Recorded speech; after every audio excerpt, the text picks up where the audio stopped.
Hi ಎಲ್ಲರಿಗೂ ನಮಸ್ಕಾರ. Welcome back to Pallavi vlogs YouTube channel. ಎಲ್ಲರೂ ಹೇಗಿದ್ದೀರಾ? ಹೋಪ್ ನೀವೆಲ್ಲರೂ ತುಂಬ ಚೆನ್ನಾಗಿದ್ದೀರಾ ಅಂತ ಅಂದ್ಕೊಳ್ತೀನಿ. ನಾನು ಕೂಡ ತುಂಬಾ ಚೆನ್ನಾಗಿದ್ದೀನಿ. ವಿಡಿಯೋನ ಪೂರ್ತಿಯಾಗಿ ನೋಡಿ. ವಿಡಿಯೋ ಇಷ್ಟ ಆಗಿದ್ದರೆ ಪ್ಲೀಸ್ ಒಂದು ಲೈಕ್, ಶೇರ್, ಕಮೆಂಟ್ ಆಗಿ ನನ್ನ ಚಾನಲ್ನ ಸಬ್ಸ್ಕ್ರೈಬ್ ಮಾಡ್ಕೊಳ್ಳಿ ಅಂತ ಹೇಳ್ತಾ ಇವತ್ತಿನ ವಿಡಿಯೋನ ಸ್ಟಾರ್ಟ್ ಮಾಡ್ತಿದ್ದೀನಿ. ಇದು ಸೋಮವಾರ ಮತ್ತು ಮಂಗಳವಾರದ ವ್ಲಾಗ್ ಆಗಿರುತ್ತೆ, ಅಂದರೆ ನಿನ್ನೆ ಮತ್ತು ಇವತ್ತಿಂದು ವ್ಲಾಗ್ ಆಗಿರುತ್ತೆ. ಇವತ್ತಿನ ವಿಡಿಯೋನ ಎಡಿಟ್ ಮಾಡಿ ಅಪ್ಲೋಡ್ ಮಾಡ್ತಿದ್ದೀನಿ ಇವತ್ತೇ. ಪ್ಲೀಸ್ ವಿಡಿಯೋನ ಎಲ್ಲೂ ಕೂಡ ಸ್ಕಿಪ್ ಮಾಡಿದೆ ನೋಡಿ. ಈ ಸ್ಪೈಸಸ್ ಬಾಕ್ಸಲ್ಲಿ ಎಲ್ಲ ಸ್ಪೈಸಸ್ ಕೂಡ ಖಾಲಿಯಾಗಿತ್ತು, 2 ಬಾಕ್ಸಲ್ಲಿ ಅಷ್ಟೇ ಇತ್ತು. ಈ ಸಾಸಿವೆ, ಜೀರಿಗೆ ಮತ್ತು ಅಜ್ವೈನು, ಜೀರಿಗೆ ಎಲ್ಲನೂ ಕೂಡ ಖಾಲಿಯಾಗಿತ್ತು. ಅದನ್ನು ಇವಾಗ ರೀಫಿಲ್ನ ಮಾಡ್ಕೊತಿದ್ದೀನಿ. ಮೊನ್ನೆನೇ ಮಾಡಿ ಇಟ್ಕೋಬೇಕಾಗಿತ್ತು. ಮೊನ್ನೆ ಟಯರ್ಡ್ ಆಗಿರೋದ್ರಿಂದ ನಾನು ಹಾಕಿ ಇಟ್ಕೊಂಡಿರಲಿಲ್ಲ. ಇನ್ನು ಅಡುಗೆಗೆ ಎಲ್ಲನೂ ಕೂಡ ಬೇಕು ಅಲ್ವಾ, ಅದಕ್ಕೇ ಇವತ್ತು ಎಲ್ಲನೂ ಕೂಡ ಸ್ಟೋರ್ ಮಾಡಿ ಇಟ್ಕೊಳ್ಳೋಣ ಅಂದ್ಕೊಂಡು ಇವತ್ತು ಎಲ್ಲ ಬಾಕ್ಸ್ಗಳಿಗೂ ಕೂಡ ಹಾಕ್ಕೊತಿದ್ದೀನಿ. ಸಾಸಿವೆ ಜೀರಿಗೆನ ಈ ರೀತಿ ಕಲಸಿ ಹಾಕ್ಕೊತೀನಿ, ಯಾಕಂದರೆ ಮೇಯ್ನಾಗಿ ಅಡುಗೆಗೆ ಸಾಸಿವೆ ಜೀರಿಗೆನೇ ಬೇಕು. ಫಸ್ಟ್ ಅದನ್ನೇ ಅಲ್ವಾ ಹಾಕೋದು, ಅದಕ್ಕೇ ಈ ರೀತಿ ಕಲಸಿ ಸ್ಪೈಸ್ ಬಾಕ್ಸಲ್ಲಿ ಹಾಕಿಟ್ಕೊಂಡ್ರೆ ಅಡುಗೆ ಮಾಡಬೇಕಾದ್ರೆ ಈಸಿ ಆಗುತ್ತೆ ಅಂತ ಇದೇ ರೀತಿಯೇ ಮಾಡಿ ಇಟ್ಕೊತೀನಿ. ಎಲ್ಲರೂ ಕೂಡ ಇದೇ ರೀತಿ ಮಾಡಿ ಇಟ್ಕೊತಾರೆ. ನೀವು ಕೂಡ ಇದೇ ರೀತಿ ಮಾಡಿ ಇಟ್ಕೊತೀರಾ ಅಂತ ಕಮೆಂಟ್ ಬಾಕ್ಸಲ್ಲಿ ತಿಳಿಸಿ. ಅಷ್ಟು ಸ್ಪೈಸಸ್ನು ಕೂಡ ಜೋಡಿಸ್ಕೊಂಡೆ ನೀಟಾಗಿ. ಹಾಗೆ ಇವತ್ತಿನ ಬ್ರೇಕ್ಫಾಸ್ಟ್ಗೆ ಸೋಯಾ ಚಂಕ್ಸ್ನ ಹಾಕಿ ಪುದೀನ ರೈಸ್ ಬಾತ್ನ ಮಾಡ್ಕೊಂಡಿದ್ದೆ. ಪುದೀನ ಮತ್ತು ಸೋಯಾ ಚಂಕ್ಸ್ನ ಹಾಕಿ ರೈಸ್ ಬಾತ್ನ ಮಾಡ್ಕೊಂಡಿದ್ದೆ. ಇದು ರೆಸಿಪಿನ ಇನ್ನೂ ಕೂಡ ಶೇರ್ ಮಾಡ್ತಾಯಿಲ್ಲ. ಹಾಗೆ ಸ್ಪೈಸಸ್ ಬಾಕ್ಸ್ಗೆ ಎಲ್ಲನೂ ಕೂಡ ಸ್ಪೈಸಸ್ ಹಾಕೋಷ್ಟೊತ್ತಿಗೆ ಈ ಕಡೆ ರೈಸ್ನು ಕೂಡ ಆಗಿ ಕೂಲಾಗಿತ್ತು ಅಂತ ಅದನ್ನು ಚೆನ್ನಾಗಿ ಮಿಕ್ಸ್ ಮಾಡ್ಕೊತಿದ್ದೆ. ಹಾಗೆಯೇ ಒಂದು ವೀಡಿಯೋ ಕ್ಲಿಪ್ನ ಆ್ಯಡ್ ಮಾಡ್ಕೊತಿದ್ದೀನಿ ಅಷ್ಟೇ. ಇನ್ನು ನನ್ನ ಹಸ್ಬೆಂಡ್ಗೆ ಬ್ರೇಕ್ಫಾಸ್ಟ್ ಎಲ್ಲನೂ ಕೂಡ ಹಾಕ್ಕೊಡ್ರೆ ಅಂದ್ಕೊಂಡು ಎಲ್ಲನೂ ಕೂಡ ಹಾಕಿ ಇವಾಗ ನನ್ನ ಹಸ್ಬೆಂಡ್ಗೂ ಕೂಡ ಬ್ರೇಕ್ಫಾಸ್ಟ್ ಎಲ್ಲ ಹಾಕ್ಕೊಟ್ಟೆ. ಹಾಗೆಯೇ ಇದು ರೆಸಿಪಿ ಬೇಕಿದ್ದರೆ ಕಮೆಂಟ್ ಮಾಡಿ, ನಾನು ನೆಕ್ಸ್ಟ್ ಟೈಮ್ ಶೇರ್ ಮಾಡ್ತೀನಿ. ನನ್ನ ಹಸ್ಬೆಂಡ್ಗೆ ಬ್ರೇಕ್ಫಾಸ್ಟ್ ಎಲ್ಲನೂ ಕೂಡ ಹಾಕ್ಕೊಟ್ಟೆ. ಇವಾಗ ಸೋಮವಾರ ಅಲ್ವಾ, ಪೂಜೆ ಮಾಡ್ಕೋಬೇಕು. ನಮ್ಮ ಮನೆ ದೇವ್ರ ವಾರ ಸೋಮವಾರ ಆಗಿರೋದ್ರಿಂದ ನಾನು ಇಲ್ಲಿ ಯಾವುದೇ ಥರದ ಬ್ರೇಕ್ಫಾಸ್ಟ್ನ ಮಾಡಿಲ್ಲ. ಫಸ್ಟು ಪೂಜೆನ ಮುಗಿಸ್ಕೊಂಡು ಆಮೇಲೆ ಬ್ರೇಕ್ಫಾಸ್ಟ್ ಮಾಡೋಣ ಅಂದ್ಕೊಂಡು ಇವಾಗ ಮೊದಲಿಗೆ ಪೂಜೆಗೆ ಎಲ್ಲನೂ ಕೂಡ ರೆಡಿ ಮಾಡಿ ಇಟ್ಕೊಂಡೆ. ಹೂವು ಎಲ್ಲನೂ ಕೂಡ ಇಟ್ಕೊಂಡು ಇವಾಗ ಪೂಜೆನ ಸ್ಟಾರ್ಟ್ ಮಾಡ್ಕೊಂಡಿದ್ದೀನಿ.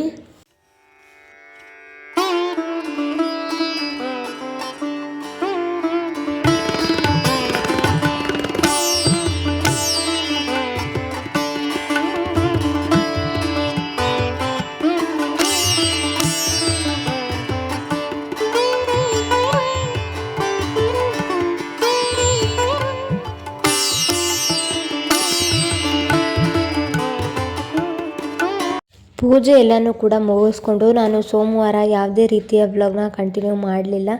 ಇವತ್ತು ಬೆಳಗ್ಗೆ ವ್ಲಾಗ್ನ ಕಂಟಿನ್ಯೂ ಮಾಡಿದೆ, ಅಂದರೆ ಮಂಗಳವಾರ ಬೆಳಗ್ಗೆ ವ್ಲಾಗ್ನ ಕಂಟಿನ್ಯೂ ಮಾಡಿದೆ. ಬೆಳಗ್ಗೆ ಅಂದರೆ ಒಂದು 10:30 11 ಗಂಟೆ ಆಗಿತ್ತು ನಾನು ವ್ಲಾಗ್ ಸ್ಟಾರ್ಟ್ ಮಾಡೋಷ್ಟೊತ್ತಿಗೆ. ಈ ಡ್ರೆಸ್ಸಿಂಗ್ ಟೇಬಲ್ಗೆ ಸ್ವಲ್ಪ ಧೂಳು ಆಗಿಬಿಟ್ಟಿತ್ತು, ಸ್ವಲ್ಪ ಜಾಸ್ತಿನೇ ಧೂಳು ಕುತ್ಕೊಂಡ್ಬಿಟ್ಟಿತ್ತು. ಅದನ್ನು ಎಲ್ಲನೂ ಕೂಡ ಕ್ಲೀನ್ ಮಾಡ್ಕೊಳ್ಳೋಣ ಅಂದ್ಕೊಂಡು ಇವತ್ತು ಎಲ್ಲನೂ ಕೂಡ ವಸ್ತುಗಳು ಏನೇನು ಇಟ್ಕೊಂಡಿರ್ತೀವಲ್ವ, ಆಯಿಲು, ಪರ್ಫ್ಯೂಮು ಮತ್ತು ಫೇರ್ ಆ್ಯಂಡ್ ಲವ್ಲಿ ಈ ಥರ ಬಾಸಿನ್ಗೆ ಎಲ್ಲನೂ ಕೂಡ ಇಟ್ಕೊಂಡಿರ್ತೀವಲ್ವ ಡ್ರೆಸ್ಸಿಂಗ್ ಟೇಬಲಲ್ಲಿ, ಅದನ್ನ ಎಲ್ಲನೂ ಕೂಡ ತೆಗೆದಿಟ್ಕೊಂಡೆ. ಹಾಗೆಯೇ ಇದು ಬ್ಯಾಸ್ಕೆಟು ಮತ್ತು ಬಳೆ ಬಾಕ್ಸು, ರಬ್ಬರ್ ಬ್ಯಾಂಡ್ ಬಾಕ್ಸು ಮತ್ತು ಈ ಥರ ಪರ್ಸ್ಗಳು ಮತ್ತು ಬ್ಯಾಗ್ಗಳು ಅದನ್ನೆಲ್ಲನೂ ಕೂಡ ಆರ್ಗನೈಸ್ ಮಾಡಿ ಇಟ್ಕೊಂಡಿದ್ದೆ. ಅದನ್ನೆಲ್ಲನೂ ಕೂಡ ಇವತ್ತು ತೆಗೆದು ಇಲ್ಲಿ ಮಂಚದ ಮೇಲೆ ಹಾಕ್ಕೊಂಡು ಅದನ್ನೆಲ್ಲನೂ ಕೂಡ ಡ್ರೆಸ್ಸಿಂಗ್ ಟೇಬಲ್ ಧೂಳನ್ನ ಎಲ್ಲನೂ ಕೂಡ ನೀಟಾಗಿ ತೆಗೆದು ರೀಆರ್ಗನೈಸ್ ಮಾಡ್ಕೊಳ್ಳೋಣ ಅಂದ್ಕೊಂಡಿದ್ದೀನಿ. ಅದಕ್ಕೇ ನಾರ್ಮಲಾಗಿ ನಾನು ಒಂದು 15 ದಿನಕ್ಕೊಮ್ಮೆ ಈ ಥರ ಕ್ಲೀನ್ ಮಾಡ್ಕೊತೀನಿ. ನಾನು ಯಾವುದೇ ರೀತಿಯ ವ್ಲಾಗ್ನ ಶೇರ್ ಮಾಡಿಲ್ಲ ಡ್ರೆಸ್ಸಿಂಗ್ ಟೇಬಲ್ ಕ್ಲೀನಿಂಗ್ದು. ಅದಕ್ಕೇ ಇವತ್ತು ಹೇಗಿದ್ದರೂ ಕ್ಲೀನ್ ಮಾಡ್ತಾ ಇದ್ದೆ ಅಲ್ವಾ, ವ್ಲಾಗ್ ಮಾಡಿ ಶೇರ್ ಮಾಡ್ಕೊಳ್ಳೋಣ ಅಂತ ಅನ್ನಿಸ್ತು. ಅದಕ್ಕೇ ವ್ಲಾಗ್ನ ಮಾಡ್ಕೊತಿದ್ದೀನಿ. ಎಲ್ಲನೂ ಕೂಡ ಡ್ರೆಸ್ಸಿಂಗ್ ಟೇಬಲ್ ಒಳಗಡೆನೂ ಕೂಡ ಎಲ್ಲ ಇಟ್ಕೊಂಡಿರ್ತೀವಲ್ವ, ಅದನ್ನೆಲ್ಲನೂ ಕೂಡ ತೆಗೆದು ಎಲ್ಲನೂ ಕೂಡ ಇಲ್ಲಿ ಮಂಚದ ಮೇಲೆ ಹರಡಿದ್ದೀನಿ. ಮತ್ತು ರೀಆರ್ಗನೈಸ್ ಮಾಡ್ಕೊಳ್ಳೋದಾಯಿತು. ಆಮೇಲೆ ಮಂಚನೂ ಕೂಡ ಚೆನ್ನಾಗಿ ಧೂಳು ಬೆಳ್ಕೊಂಡ್ರೆ ಆಗುತ್ತೆ ಅಂತ. ನಮ್ಮನೆ ರೋಡ್ ಸೈಡ್ ಆಗಿರೋದ್ರಿಂದ ತುಂಬಾ ಧೂಳು ಬರ್ತಾ ಇರುತ್ತೆ. ಡೈಲಿ ಧೂಳು ಬೆಳೆದ್ರೂ ಕೂಡ ಕಡಿಮೆನೇ. ಕಿಟಕಿನ ಜಾಸ್ತಿ ತೆಗಿಯಲ್ಲ ನಾವು. ಕಿಟಕಿ ತೆಗೆದ್ರೆ ಧೂಳು ತುಂಬಾ ಬರ್ತಿರುತ್ತೆ. ಆವಾಗವಾಗ ಮಾತ್ರ ಕಿಟಕಿನ ತೆಗಿತಾ ಇರ್ತೀವಿ. ರೂಮ್ ಕಿಟಕಿ ಅಷ್ಟಾಗಿ ನಾವು ತೆಗಿಯಲ್ಲ. ಇವಾಗ ಎಲ್ಲನೂ ಕೂಡ ವಸ್ತುಗಳನ್ನೂ ಕೂಡ ಎಲ್ಲನೂ ಕೂಡ ತೆಗೆದೆ. ಹಾಗೆ ನಾನೇ ಒಂದು ಸ್ಪ್ರೇನ ಮಾಡಿ ಇಟ್ಕೊಂಡಿರ್ತೀನಿ. ಈ ಸ್ಪ್ರೇನ ಇವತ್ತು ಬೆಳಗ್ಗೆನೇ ಮಾಡಿಕೊಂಡೆ. ಇದು ಮಾಡ್ಕೋಬೇಕಾದ್ರೆ ನಾನು ವಿಡಿಯೋ ಮಾಡೋದು ಮರ್ತೋಗಿದ್ದೆ. ನೆನಪಿದ್ರೆ ಖಂಡಿತವಾಗ್ಲೂ ಯಾವ ರೀತಿ ಸ್ಪ್ರೇ ಮಾಡೋದು ಅಂತ ಶೇರ್ ಮಾಡ್ತಾಯಿದ್ದೆ. ನೆಕ್ಸ್ಟ್ ಟೈಮ್ ಸ್ಪ್ರೇ ಮಾಡಿದಾಗ ಖಂಡಿತವಾಗ್ಲೂ ಶೇರ್ ಮಾಡ್ತೀನಿ. ಇವತ್ತು ಯಾವುದೇ ರೀತಿಯ ಶೇರ್ ಮಾಡೋಕ್ಕೆ ಆಗಲಿಲ್ಲ. ಇವಾಗ ಆ ಸ್ಪ್ರೇನ ಎಲ್ಲನೂ ಕೂಡ ಹಾಕ್ಕೊತಿದ್ದೀನಿ. ಎಲ್ಲ ಇದು ಸೆಲ್ಫ್ ಇರುತ್ತೆ ಅಲ್ವಾ, ಆ ಎಲ್ಲ ಸೆಲ್ಫ್ಗೂ ಕೂಡ ಹಾಕ್ಕೊಂಡು ಒಂದು ಬಟ್ಟೆನ ತೊಗೊಂಡಿದ್ದೀನಿ. ಒಣ ಬಟ್ಟೆಯಿಂದ ಚೆನ್ನಾಗಿ ಒರೆಸ್ಕೋಬೇಕು ಧೂಳೋಗೋ ತನಕ. ಇದೇ ರೀತಿಯೇ ಎಲ್ಲದಕ್ಕೂ ಕೂಡ ಮಾಡ್ಬೋದು. ಎಲ್ಲ ಡ್ರೆಸ್ಸಿಂಗ್ ಟೇಬಲ್ಗೂ ಕೂಡ ನೀಟಾಗಿ ಸ್ಪ್ರೇನ ಹೊಡ್ಕೊಂಡೆ. ಹಾಗೆ ಮಿರರ್ಗೂ ಕೂಡ ಸ್ಪ್ರೇನ ಹೊಡ್ಕೊತಿದ್ದೀನಿ. ಮಿರರ್ಗೆ ಅಂತ ಅಲ್ಲ, ಫ್ರಿಜ್ಗೆ ಮತ್ತು ಗ್ಯಾಸ್ಗೆ ಎಲ್ಲನೂ ಕೂಡ ಗ್ಲಾಸ್ದು ಶೋಕೇಸ್ ಇರುತ್ತೆ ಅಲ್ವ, ಅದಕ್ಕೂ ಕೂಡ ಹೊಡ್ಕೊಬೋದು. ಇದು ಸ್ಪ್ರೇನ ಹಾಕ್ಕೊಂಡು ಚೆನ್ನಾಗಿ ನಾವು ನೀಟ್ ಮಾಡ್ಕೋಬೋದು. ಇಲ್ಲಿ ಮಿರರ್ಗೂ ಕೂಡ ಸ್ಪ್ರೇನ ಮಾಡಿಕೊಂಡು ಹಾಗೆ ಒಂದು ನ್ಯೂಸ್ ಪೇಪರ್ನ ತೊಗೊಂಡು ಚೆನ್ನಾಗಿ ಒರೆಸ್ಕೊಂಡ್ರೆ ಆಯಿತು. ಮಿರರ್ ಕೂಡ ತುಂಬಾ ಚೆನ್ನಾಗಿ ಕ್ಲೀನ್ ಆಗುತ್ತೆ. ಹಾಗೆಯೇ ಕೆಳಗಡೆನೂ ಕೂಡ ಇರುತ್ತೆ ಅಲ್ವ, ಈ ರೀತಿ ಆರ್ಗನೈಸ್ ಮಾಡ್ಕೊಳ್ಳೋಕ್ಕೆ ಕೊಟ್ಟಿದ್ದಾರಲ್ವ ಸೆಲ್ಫ್, ಅದನ್ನು ಕೂಡ ಸ್ಪ್ರೇನ ಮಾಡಿಕೊಂಡು ಇದನ್ನು ಕೂಡ ನೀಟಾಗಿ ಒರೆಸ್ಕೊತಿದ್ದೀನಿ. ಇಷ್ಟು ಸ್ಪೀಡಾಗಿ ಅಂತೂ ಮಾಡ್ತಿಲ್ಲ, ವಿಡಿಯೋ ತುಂಬ ಲೆಂತಿಯಾಗಿ ಬಿಡುತ್ತೆ, ನಿಮಗೂ ಕೂಡ ನೋಡಲಿಕ್ಕೆ ಬೋರ್ ಆಗುತ್ತೆ ಅಲ್ವ, ಅದಕ್ಕೇ ಸ್ವಲ್ಪ ಸ್ಪೀಡಾಗಿ ಇಟ್ಟಿದ್ದೀನಿ ಅಷ್ಟೇ. ಸ್ಪೀಡಾಗಿ ಎಡಿಟ್ ಮಾಡಿದ್ದೀನಿ ಎಡಿಟ್ ಮಾಡಬೇಕಾದ್ರೆ. ಇವಾಗ ಎಲ್ಲನೂ ಕೂಡ ಸ್ಪ್ರೇ ಮಾಡಿಕೊಂಡು ನೀಟಾಗಿ ಒರೆಸ್ಕೊಂಡು ಸ್ವಲ್ಪ ಹೊತ್ತು ಕೂಲಾಗಲಿಕ್ಕೆ ಬಿಟ್ಟು ಮತ್ತೆ ರೀಆರ್ಗನೈಸ್ನ ಮಾಡಿಕೊಂಡೆ. ಬಳೆ ಮೊದಲಿಗೆ ಎಲ್ಲಿ ಸಿಗಾಕೊಂಡಿದ್ನೋ ಅಲ್ಲೇ ಸಿಗಾಕೊಂಡಿದ್ದೀನಿ ನಾನು. ನನಗೆ ಒಂದು ಸಲ ಈ ರೀತಿ ಜೋಡಿಸ್ಕೊಂಡ್ರೆ ಮತ್ತೆ ರಿಪೀಟ್ ಅದನ್ನ ಅದೇ ರೀತಿಯೇ ಜೋಡಿಸ್ಕೋಬೇಕು. ಇಲ್ಲ ಅಂದರೆ ಒಂದು ವಸ್ತುನ ಆ ಕಡೆ ಈ ಕಡೆ ಆದರೂ ಕೂಡ ನನಗೆ ಸಹಿಸ್ಕೊಳ್ಳೋಕ್ಕಾಗೋದಿಲ್ಲ. ಯಾವ ವಸ್ತು ಎಲ್ಲಿರಬೇಕು ಅಲ್ಲೇ ಇರಬೇಕು. ಇವಾಗ ಪೌಡರ್ನ ಕೆಳಗಡೆ ಇಟ್ಕೊಂಡ್ರೂ ಆಗೋಲ್ಲ, ಅಥವಾ ಅದಕ್ಕಿಂತ ಮೇಲೆ ಇಟ್ಕೊಂಡ್ರೂ ಕೂಡ ಆಗೋಲ್ಲ. ಇವಾಗ ಎಲ್ಲಿಟ್ಟಿದ್ದೀನಿ ಅಲ್ವ ಅಲ್ಲೇ ಇಡಬೇಕು, ಆವಾಗಲೇ ನನಗೆ ಸಮಾಧಾನ ಆಗುತ್ತೆ, ಇಲ್ಲಾಂದರೆ ಸಮಾಧಾನವೇ ಆಗೋಲ್ಲ. ಮೊನ್ನೆ ಕಿಚನ್ದು ಕೂಡ ನೀವು ಅಬ್ಸರ್ವ್ ಮಾಡಿರ್ಬೋದು, ನಾನು ಯಾವ ಜಾಗದಿಂದ ವಸ್ತುನ ತೆಗೆದಿರ್ತೀನೋ ಅದೇ ಜಾಗದಲ್ಲಿ ವಸ್ತುನ ಸೇರಿಸ್ತೀನಿ. ನನಗೆ ಹಂಗೇ ಇಷ್ಟ, ಅದು ನನ್ನ ಕಣ್ಣಿಗೆ ಚೆನ್ನಾಗಿ ಕಾಣುತ್ತೆ, ಅಲ್ಲೇ ಇಡಬೇಕು ಇಷ್ಟೇ. ನಿಮಗೂ ಕೂಡ ಯಾರಿಗಾದರೂ ಈ ರೀತಿ ಆಗುತ್ತಾ ಅಂತ ಕಮೆಂಟ್ ಬಾಕ್ಸಲ್ಲಿ ತಿಳಿಸಿ. ಇವಾಗ ಎಲ್ಲನೂ ಕೂಡ ಆರ್ಗನೈಸ್ ಮಾಡಿಕೊಂಡೆ. ಹಾಗೆಯೇ ನಾನು ಮೊದಲಿಗೆ ಕ್ಲೀನ್ ಮಾಡೋಕ್ಕೆ ಸ್ಟಾರ್ಟ್ ಮಾಡಿದಾಗಲೇ ಇದು ಬಾಚಣಿಕೆನೂ ಕೂಡ ಚೆನ್ನಾಗಿ ತೊಳೆದು ಬಿಸಿಲಿಗೆ ಒಣಗಾಕಿದ್ದೆ, ಅದು ಕೂಡ ಚೆನ್ನಾಗಿ ಒಣಗಿತ್ತು. ಆ ಬಾಚಣಿಕೆನೂ ಕೂಡ ಇದರಲ್ಲಿ ಹಾಕ್ಕೊಂಡು ಇಟ್ಕೊಂಡೆ, ಎಲ್ಲ ಬಾಚಣಿಗೆಗಳನ್ನು ಕೂಡ. ಹಾಗೆಯೇ ನೀವು ಏನು ನೋಡ್ತಾ ಇದ್ದೀರಾ, ಇದರಲ್ಲಿ ಡೈಲಿ ವೇರ್ದು ಲಿಪ್ ಬಾಮು ಮತ್ತು ಡೈಲಿ ಯೂಸ್ ಸ್ಟಿಕ್ಕರು, ಹೀಗೆ ಚಟ್ಪಟ್ ಕ್ಲಿಪ್ಪು ಮತ್ತು ಏರ್ ಪಿನ್ಸು, ಸೇಫ್ಟಿ ಪಿನ್ಸು, ಅದನ್ನೆಲ್ಲನೂ ಕೂಡ ಹಾಕ್ಕೊಂಡೆ. ಇದು ಕ್ಲಿಪ್ಪು ಡೈಲಿ ಯೂಸ್ ಮಾಡ್ತೀನಿ ಅಲ್ವಾ ಅದು, ಮತ್ತು ಹಳೇದೊಂದು ಫೇರ್ ಆ್ಯಂಡ್ ಲವ್ಲಿ ಇತ್ತು ಅದು. ಹಾಗೆ ಈ ಕೀ ಚೈನ್ಗೆ ಡ್ರೆಸ್ಸಿಂಗ್ ಟೇಬಲ್ದು ಕೀನ ಹಾಕಿಟ್ಕೊಂಡಿದ್ದೀನಿ. ಈ ಕೀ ಚೈನ ನನ್ನ ಬೆಸ್ಟ್ ಫ್ರೆಂಡ್ ನನಗೆ ಕೊಟ್ಟಿದ್ದಾಳೆ, ಅದಕ್ಕೇ ಇದರಲ್ಲಿನೇ ಹಾಕ್ಕೊಂಡು ಇಟ್ಕೊಂಡಿದ್ದೀನಿ. ಡೈಲಿ ಯೂಸ್ ಮಾಡ್ತೀನಿ ಅಲ್ವಾ, ಅದು ಯೂಸ್ ಮಾಡಿದಾಗೊಮ್ಮೆ ನನಗೆ ನನ್ನ ಫ್ರೆಂಡೇ ನೆನಪಾಗ್ತಾಳೆ. ಅದನ್ನು ಅದರಲ್ಲಿ ಹಾಕಿ ಎಲ್ಲನೂ ಕೂಡ ಇಟ್ಕೊಂಡೆ. ಇವಾಗ ನನ್ನ ಡ್ರೆಸ್ಸಿಂಗ್ ಟೇಬಲ್ ನೋಡ್ತಾ ಇರ್ಬೋದು, ಯಾವ ರೀತಿ ಆರ್ಗನೈಸ್ ಮಾಡಿದ್ದೀನಿ ಅಂತ ಕಮೆಂಟ್ ಬಾಕ್ಸಲ್ಲಿ ತಿಳಿಸಿ. ಇನ್ನೂ ತುಂಬ ವಸ್ತು ಇದೆ, ನನ್ನ ಹಸ್ಬೆಂಡ್ ಕಬೋರ್ಡಲ್ಲಿ ಇಟ್ಟಿದ್ದೀನಿ. ಸಣ್ಣದು ಡ್ರೆಸ್ಸಿಂಗ್ ಟೇಬಲ್ ಇರೋದ್ರಿಂದ ಜಾಸ್ತಿ ವಸ್ತು ಹಿಡಿಯಲ್ಲ, ಮಿಕ್ಕಿರೋದನ್ನು ನನ್ನ ಹಸ್ಬೆಂಡ್ ಕಬೋರ್ಡಲ್ಲಿ ಇಟ್ಕೊಂಡಿದ್ದೀನಿ. ಅದನ್ನು ಬೇಕು ಅಂದರೆ ಕೇಳಿ, ನಾನು ವ್ಲಾಗ್ ಮಾಡಿ ಹಾಕ್ತೀನಿ ನೆಕ್ಸ್ಟ್ ಟೈಮ್ ಯಾವಾಗಾದರೂ. ಎಲ್ಲನೂ ಕೂಡ ಆರ್ಗನೈಸ್ ಮಾಡ್ಕೊಂಡಿದ್ದಾಯಿತು. ಯಾವ ರೀತಿ ಆರ್ಗನೈಸ್ ಮಾಡಿದ್ದೀನಿ ಅಂತ ಕಮೆಂಟ್ ಬಾಕ್ಸಲ್ಲಿ ಕಮೆಂಟ್ ಮಾಡಿ. ನಿಮಗೆ ಇಷ್ಟ ಆಯಿತಾ ಈ ರೀತಿ ಆರ್ಗನೈಸ್ ಮಾಡ್ಕೊಂಡಿದ್ದು ಅಂತಲೂ ಕೂಡ ತಿಳಿಸಿ. ಹಾಗೆಯೇ ಈ ಬ್ಯಾಸ್ಕೆಟಲ್ಲಿ ನನ್ನ ಹಸ್ಬೆಂಡ್ ಮೊಬೈಲ್ ಚಾರ್ಜು, ನನ್ನ 2 ಫೋನ್ ಮೊಬೈಲ್ ಚಾರ್ಜನ್ನು ಕೂಡ ಇಟ್ಕೊಂಡೆ. ಹಾಗೆಯೇ ಈ ಮನೆ ಮುಂದೆ ಗೇಟ್ ಇದೆ ಅಲ್ವಾ, ಇದಕ್ಕೂ ಕೂಡ ತುಂಬಾ ಧೂಳು ಬರ್ತಾ ಇರುತ್ತೆ. ನಾನು ಆವಾಗಲೇ ಹೇಳ್ದಿರಂಗೆ ನಮ್ಮನೆ ರೋಡ್ ಸೈಡ್ ಇದೆ, ಅದಕ್ಕೇ ತುಂಬ ಧೂಳು ಬರುತ್ತೆ. ಹೆಂಗೂ ಇವತ್ತು ಕ್ಲೀನ್ ಮಾಡ್ಕೊತಾ ಇದ್ದೆ ಅಲ್ವಾ, ಅದಕ್ಕೇ ಇವಾಗಲೂ ಕೂಡ ಇದನ್ನು ಕ್ಲೀನ್ ಮಾಡ್ಕೊಳ್ಳೋಣ ಅಂದ್ಕೊಂಡು ಇದಕ್ಕೂ ಕೂಡ ಧೂಳನ್ನು ಬಳ್ಕೊಂಡೆ. ಹಾಗೆ 2 ಗೇಟ್ಗೂ ಕೂಡ ಬಳ್ಕೊಂಡೆ.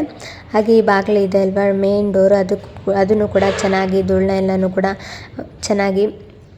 ಧೂಳನ್ನ ಎಲ್ಲನೂ ಕೂಡ ತಕ್ಕೊಂಡು ಮತ್ತು ಹಸಿ ಬಟ್ಟೆನ ಮಾಡಿ ಹಸಿ ಬಟ್ಟೆಯಿಂದನೂ ಕೂಡ ಒರೆಸ್ದೆ. ಅದನ್ನು ಇನ್ನೂ ವಿಡಿಯೋ ಮಾಡ್ಕೊಂಡಿಲ್ಲ, ವಿಡಿಯೋ ತುಂಬ ಲೆಂತಿಯಾಗಿ ಬಿಡುತ್ತೆ ಅಂಥೇಳಿ. ಹಾಗೆಯೇ ಇಲ್ಲಿ ಇನ್ನೊಂದು ಶೋಕೇಸ್ ಇದೆ, ಅದರಲ್ಲಿ ಅದನ್ನು ಕೂಡ ಏನು ಸ್ಪ್ರೇ ಮಾಡಿಟ್ಕೊಂಡಿದ್ದೆ ಅದನ್ನು ಸ್ಪ್ರೇನೇ ಹಾಕ್ಕೊಂಡು ಇದನ್ನು ಕೂಡ ಚೆನ್ನಾಗಿ ಒರೆಸ್ಕೊಂಡ್ರೆ ಆಯಿತು. ಹಾಗೆ ಇವಾಗ ಎಲ್ಲನೂ ಕೆಲಸನೂ ಕೂಡ ಆಯಿತು. ಇನ್ನೊಂದು ಸಲ ಮನೇನ ಚೆನ್ನಾಗಿ ಕಸ ಎಲ್ಲ ಬಳ್ದು ಇವಾಗ ಮಾಪ್ ಮಾಡ್ಕೊಳ್ಳೋಣ ಅಂದ್ಕೊಂಡು ಮಾಪ್ನೂ ಕೂಡ ಮಾಡಿಕೊಂಡೆ. ಹಾಗೆ ನಾನು ಕೂಡ ಫ್ರೆಶ್ನಪ್ ಎಲ್ಲ ಹಾಗೆ ಇಷ್ಟೆಲ್ಲನೂ ಕೂಡ ಮಾಡೋಷ್ಟರಲ್ಲಿ 1:20 ಆಯಿತು. ಮಧ್ಯಾಹ್ನದ ಅಡುಗೆ ರೆಡಿ ಮಾಡ್ಕೊಳ್ಳೋಣ ಅಂದ್ಕೊಂಡು ಅಡುಗೆಗೆ ಎಲ್ಲನೂ ಕೂಡ ಫ್ರಿಜ್ಜಿಂದ ತಕ್ಕೊಳ್ತಾ ಇದ್ದೀನಿ. ಚಪಾತಿ ಮಾಡಿ ಚಪ್ರದ ಅವರೆಕಾಯಿ ಅಂದರೆ ಚಳಂಬ್ರಿಕಾಯಿ ಪಲ್ಯ ಮಾಡ್ಕೊಳ್ಳೋಣ ಅಂದ್ಕೊಂಡು ಅದನ್ನು ಕೂಡ ಫ್ರಿಜ್ಜಿಂದ ಎಲ್ಲನೂ ಕೂಡ ತೆಗೆದಿಟ್ಕೊಂಡೆ. ಇದು ರೆಸಿಪಿನ ಏನು ಶೇರ್ ಮಾಡಿದ್ದಿಲ್ಲ ಯಾವಾಗಲೂ, ಅದಕ್ಕೇ ಇವತ್ತು ಶೇರ್ ಮಾಡ್ಕೊಳ್ಳೋಣ ಅಂದ್ಕೊಂಡು ಇವಾಗ ಎಲ್ಲನೂ ಕೂಡ ರೆಡಿ ಮಾಡ್ಕೊತಿದ್ದೀನಿ. ಫ್ರಿಜ್ಜಿಂದ ಎಲ್ಲನೂ ಕೂಡ ತೆಗೆದಿಟ್ಕೊಂಡೆ. ಹಾಗೆಯೇ ಮೊದಲಿಗೆ ನಾನು ಚಪಾತಿ ಹಿಟ್ಟನ್ನ ನಾದಿಟ್ಕೊಂಡಿದ್ದೆ. ನಾನು ಫ್ರೆಶ್ನಪ್ ಎಲ್ಲ ಆಗಿ ಬಂದು ಚಪಾತಿ ಹಿಟ್ಟನ್ನ ನಾದಿಟ್ಕೊಂಡಿದ್ದೆ, ಅದು ಕೂಡ ಇನ್ನೂ ಒಂದು ಸ್ವಲ್ಪ ಹೊತ್ತು ಸಾಫ್ಟ್ ಆಗಲಿ ಅಂತ ಹೇಳಿ. ಹಾಗೆ ಚಪ್ರದ ಅವರೆಕಾಯಿನೂ ಕೂಡ ನಿನ್ನೆನೇ ಕಟ್ ಮಾಡಿಕೊಂಡು ಇಟ್ಕೊಂಡಿದ್ದೆ. ಇವಾಗ ಚಪ್ರದ ಅವರೆಕಾಯಿ ಪಲ್ಯನ ಮಾಡ್ಕೊಳ್ಳೋದಕ್ಕೆ ಟೊಮೆಟೊ, ಈರುಳ್ಳಿ ಎಲ್ಲನೂ ಕೂಡ ಕಟ್ ಮಾಡಿಕೊಂಡು ಸೈಡಲ್ಲಿ ಎತ್ತಿಟ್ಕೊಂಡಿದ್ದೀನಿ. ಒಂದು ಪಾತ್ರೆನ ಇಟ್ಕೊಂಡು ಅದಕ್ಕೆ ಇದು ಚಳಂಬ್ರಿಕಾಯಿನ ಏನು ಕಟ್ ಮಾಡಿ ಹಾಕ್ಕೊಂಡಿರ್ತೀವಲ್ವ ಅದನ್ನು ಹಾಕ್ಕೊತಿದ್ದೀನಿ. ಚಳಂಬ್ರಿಕಾಯಿನ ಹಾಕ್ಕೊಂಡು ಮೊದಲಿಗೆ ಇದನ್ನು ಡ್ರೈ ರೋಸ್ಟ್ ಮಾಡ್ಕೊತಿದ್ದೀನಿ, ಅಂದರೆ ಎಣ್ಣೆ ಏನೂ ಹಾಕ್ಲಾರ್ದಂಗೆ ಹುರ್ಕೊತಿದ್ದೀನಿ. ಇದನ್ನು ಮೊದಲಿಗೆ ಹಾಗೇ ಒಂದೆರಡು ನಿಮಿಷ ಚೆನ್ನಾಗಿ ಹುರ್ಕೊಂಡಿದ್ದೀನಿ. ನಾರ್ಮಲಾಗಿ ಬೆಂಡೆಕಾಯಿ ಚೌಳಿಕಾಯಿನ ಯಾವ ರೀತಿ ಹುರ್ಕೊತೀವೋ ಅದೇ ರೀತಿಯೇ ಇದನ್ನು ಕೂಡ ಹುರ್ಕೊಂಡು ಆಮೇಲೆ ಸ್ವಲ್ಪ ಎಣ್ಣೆ ಹಾಕ್ಕೊಂಡು ಹುರಿದು ಸೈಡಲ್ಲಿ ತೆಗೆದಿಟ್ಕೊತಿದ್ದೀನಿ. ಸ್ವಲ್ಪ ಎಣ್ಣೆ ಹಾಕ್ಕೊಂಡು ಹುರ್ಕೊಂಡಿದ್ದೀನಿ ಅಷ್ಟೇ. ಇವಾಗ ತೆಗೆದಿಟ್ಕೊಂಡೆ ಸೈಡಲ್ಲಿ. ಅದೇ ಕಡಾಯಿಗೆ ಸ್ವಲ್ಪ ಎಣ್ಣೆ ಹಾಕ್ಕೊಂಡಿದ್ದೀನಿ. ಎಣ್ಣೆ ಕಾದಾದ ನಂತರ ಸಾಸಿವೆ ಜೀರಿಗೆ ಹಾಕ್ಕೊಂಡಿದ್ದೀನಿ.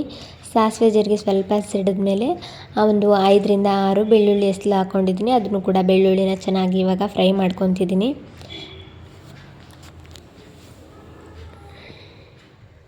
ಬೆಳ್ಳುಳ್ಳಿನೂ ಎಲ್ಲನೂ ಚೆನ್ನಾಗಿ ಫ್ರೈ ಮಾಡಿಕೊಂಡು ಕಟ್ ಮಾಡಿ ಇಟ್ಕೊಂಡಿರೋ ಈರುಳ್ಳಿ ಹಾಕ್ಕೊತಿದ್ದೀನಿ. ಹಾಗೆ ಸ್ವಲ್ಪ ಕರಿಬೇವನ್ನ ಹಾಕ್ಕೊಂಡಿದ್ದೀನಿ. ಇದನ್ನು ಎರಡೂ ಕೂಡ ಚೆನ್ನಾಗಿ ಫ್ರೈ ಮಾಡ್ಕೋಬೇಕು.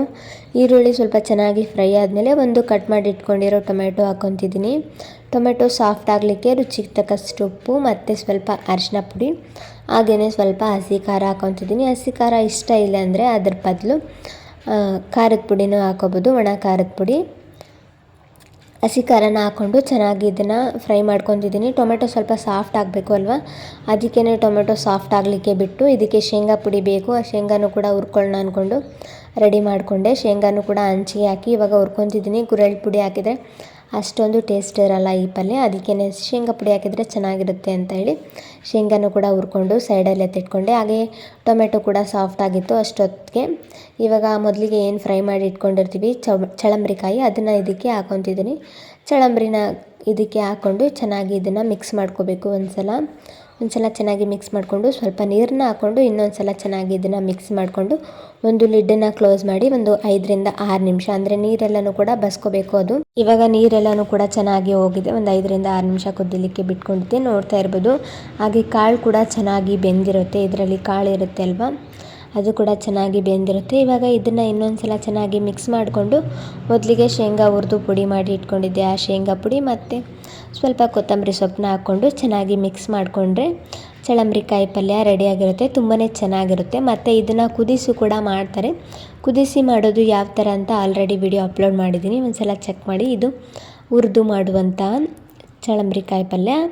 ಹಾಗೆಯೇ ಇದಕ್ಕೆ ಕಾಂಬಿನೇಷನ್ ಆಗಿ ಚಪಾತಿನ ಮಾಡ್ಕೊಂಡಿದ್ದೆ. ರೊಟ್ಟಿ ಮಾಡೋಷ್ಟು ಪೇಷನ್ಸ್ ಇರಲಿಲ್ಲ, ಆಲ್ರೆಡಿ ಟೈಮ್ ಕೂಡ ಆಗಿತ್ತು.